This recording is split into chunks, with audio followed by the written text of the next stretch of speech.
The new Ford Fiesta ST looks rather exciting, but as that's not available until later this year, plus it'll be more expensive to buy and to run, could the milder ST Line X be the Sporty Fiesta for you? Well, let's find out.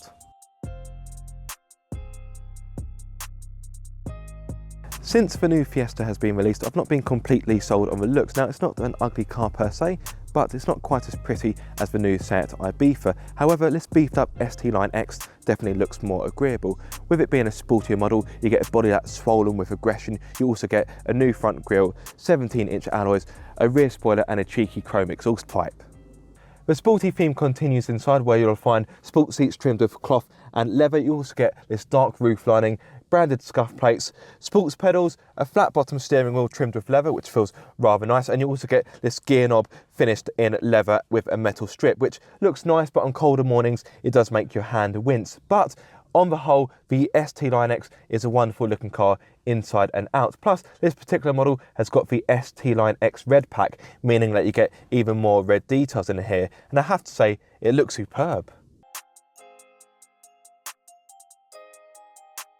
The ST Line X is based on the standard ST line, meaning you'll enjoy features such as LED daytime running lights, automatic headlights, keyless start, air conditioning and a Ford Sync-free infotainment system with smartphone connectivity and DAB radio.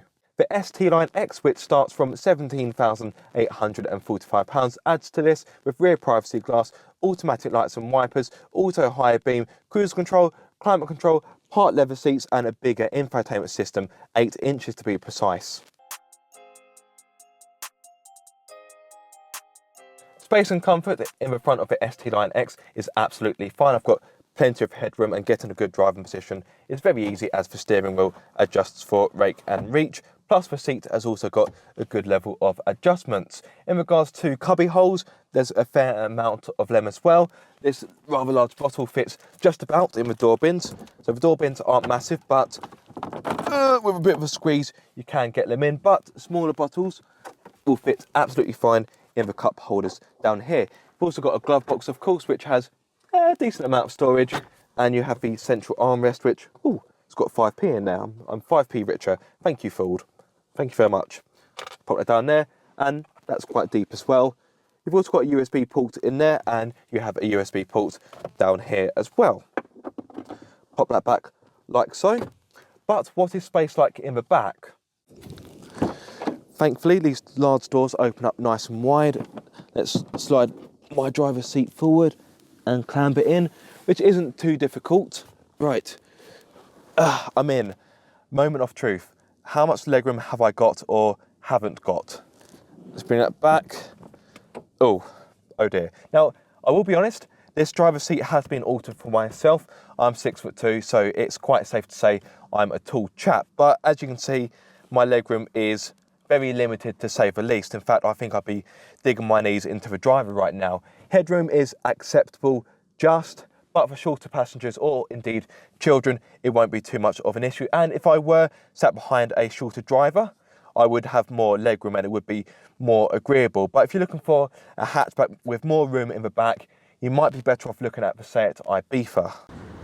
The boot offers 292 litres, which isn't class leading, but it should be more than enough for everyday family life. But if you do need more space, you can of course fold down the 60/40 rear seats to give you an increased capacity of almost 1100 litres.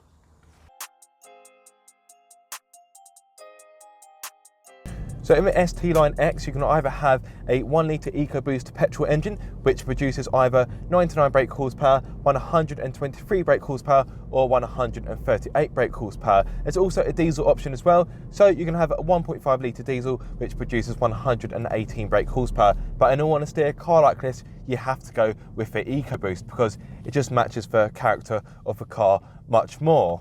The engine I have is the more powerful EcoBoost, so for one that produces 138 brake horsepower. That's complemented by 180 Newton meters of torque, and that means it will hit 62 miles per hour in 9 seconds, and the top speed is a rather respectable 125 miles per hour. Of course, power is being fed to the front wheels via a 6-speed manual gearbox, which is lovely and slick. The throws are short, you've got a nice weight to them, And on the whole, it just feels fantastic. It really is a nice gearbox to use. Now, you can have an automatic if you go for the less powerful EcoBoost engine, but in all honesty, I would urge you to get the manual gearbox where possible, because like I say, it's a wonderful thing to use.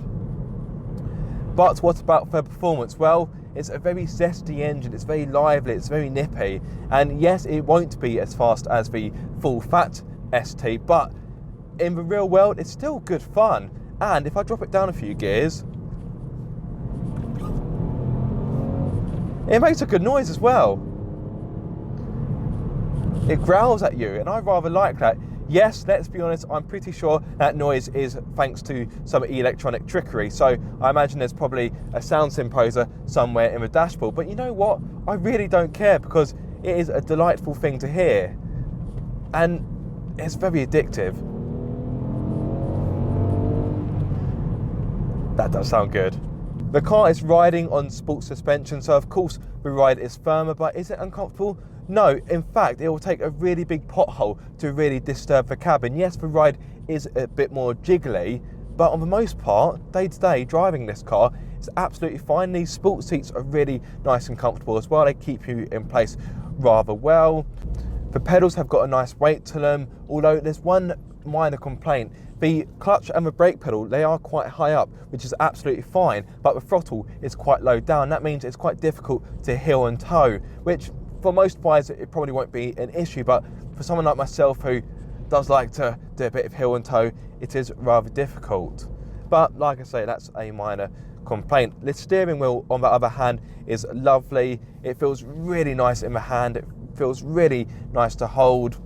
The steering has got a nice weight to it as well, and it is nice and direct.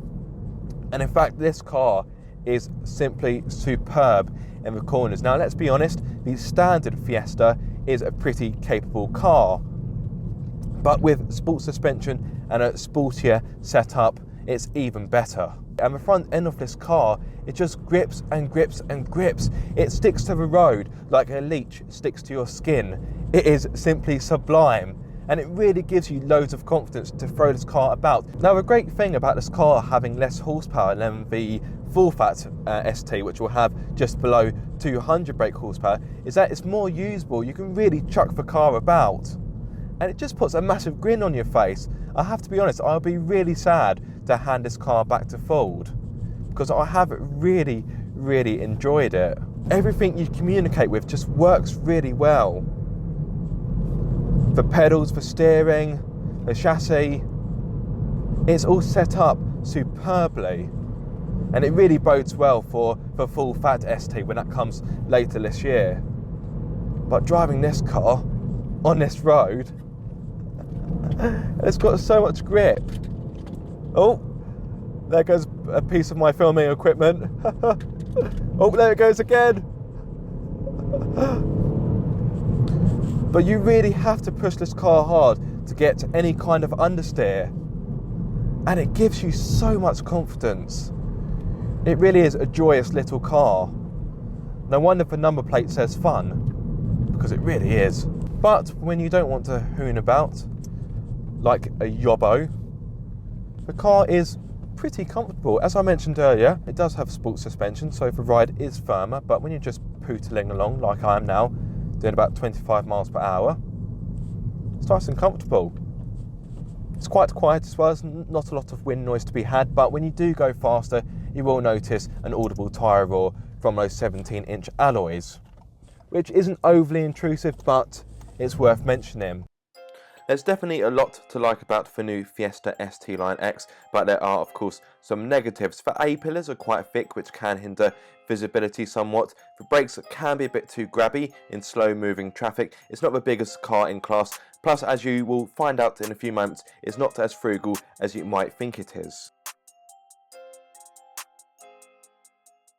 But what about fuel economy? Well, on paper, this engine does look to be rather frugal. Ford states it will offer 62.8 miles to the gallon on a combined run, but in my experience, I was looking more at 46.8 on average. Now, that figure isn't bad, but it is quite some way off the official figure. And it's worth noting, I did that with eco mode on, and also I was very delicate with the pedals. But even so, I haven't been able to get this above 50 on a combined run, so that may disappoint some buyers.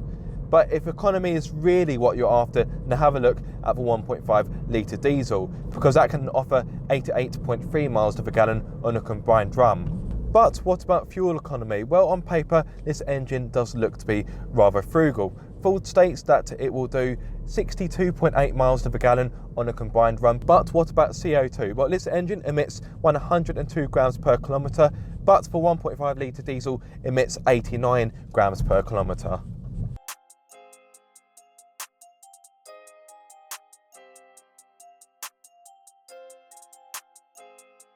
The ST Line X may not be the sporty Fiesta that many are waiting for, but seeing as this is cheaper to buy, cheaper to run and cheaper to insure, this might actually be the better choice for some buyers. With a 138 brake horsepower engine, it's got more than enough poke to keep you entertained, it will sound great in the process, plus it will thrill you in the bends. So this is a little firecracker in its own right, and it certainly isn't a poor man's ST. This really does feel like a have your cake and eat it sort of car. Now, the fuel economy could be better, but if you're really concerned about that, you can of course have the diesel engine. So on the basis of this car, the ST ought to be something. Thank you for watching. I hope you've enjoyed this video. If you did, give it a big thumbs up and please subscribe for more car obsession.